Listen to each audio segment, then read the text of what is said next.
খবর 24 সাথে আপনাকে স্বাগত। নতুন নতুন খবর জানার জন্য আমাদের চ্যানেলে চোখ রাখুন।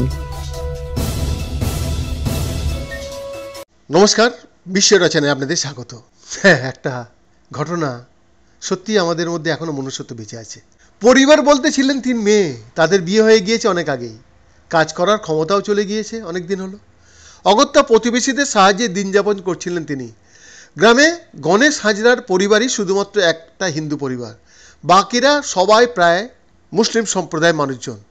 তবে মানবিকতায় ধর্ম কোনোদিনই বাধা হয়নি, আগামী দিনও হয়তো হবে না, যদি আমাদের মনটা ঠিক থাকে।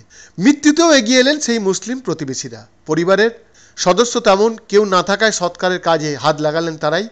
সম্প্রীতির এক নজির কাটোয়ার সিঙ্গি গ্রাম পঞ্চায়েতের শিমুলগাছি গ্রামে। শেষ যাত্রায় পা বেলালেন প্রতিবেশীরা। খাটিয়া এনে মৃতদেহ কাঁধে তুলে নিয়ে তারাই গেলেন শ্মশানে। গণেশ হাজরা নামে ওই ব্যক্তি বার্ধক্যজনিত রোগে ভুগছিলেন। বৃহস্পতিবার সন্ধ্যায় হৃদরোগে আক্রান্ত হয়ে মৃত্যু হয় গণেশ হাজরার। রাতে পূর্বস্থলীর পাটুলি দামপাল শ্মশান ঘাটে গণেশ হাজরার শেষকৃত্য সম্পন্ন হয়।